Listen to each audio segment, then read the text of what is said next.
Paper for sublimation. What do you use? I'm going to talk about what I use and what I've pretty much switched to coming up.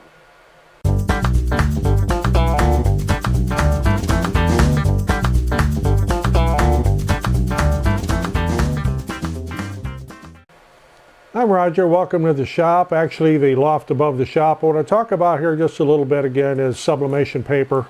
And this right here is made by Hiipoo. And we have pretty much switched to this. I've tried different brands. I've done comparisons. I actually did a comparison video between this paper, A-Sub, text print, and regular copy paper. And some people say, just use regular copy paper. Well, if you watch that video, it's on my channel here about comparing these papers. No, it doesn't work the same. It just doesn't. Your colors do not transfer as well because sublimation paper actually has a coating on it the ink rides on. It does not soak into the paper. On regular copy paper, the ink will soak into the paper. Does it transfer? Well, yes, it does. Does it transfer 100%? No. Not even 90%. About 25% of your ink is going to stay on the copy paper. That's why we use sublimation papers. For the longest time we used A-Sub, and I had a problem with it sticking to vinyl. So they had a suggestion, well, try the Texar print. It won't stick to vinyl. Yes, it does. And so does this. I have an easy way to get it off. It's just soak in water. It comes right off, but it's just the idea. As far as color transfer, this works just great. The only disadvantage with this paper over the other ones is it does not have a watermark or printing on the back. And the back of this paper is a light pink color. So you need to look at your paper so that you print on the right side. One side's pink, one side's white, you print on the white side. That's fairly simple, unless you're colorblind, and then that might be a whole different deal there. But actually, I used to work with an electrician that was colorblind, but he managed to get through, and he did it for over 30 years. I was always impressed with that. But anyway, getting back to this.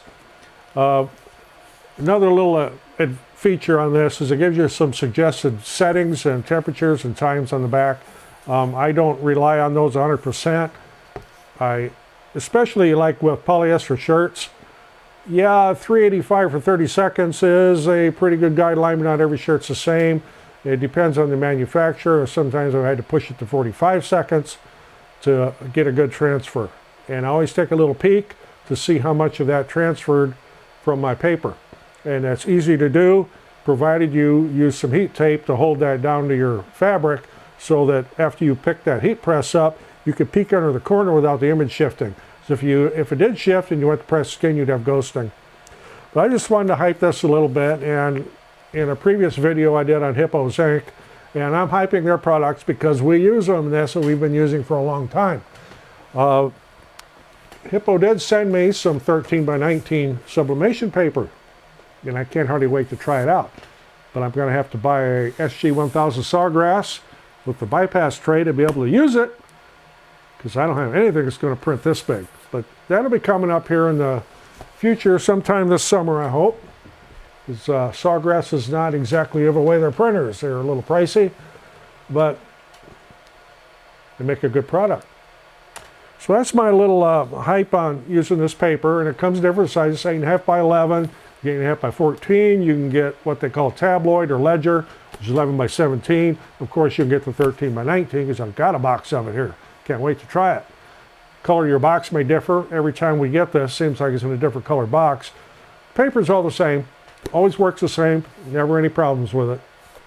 If you get anything out of this, appreciate getting a thumbs up. Always helps the channel. I'm Roger in the loft above the shop. Thanks for watching. We'll see you on the next one.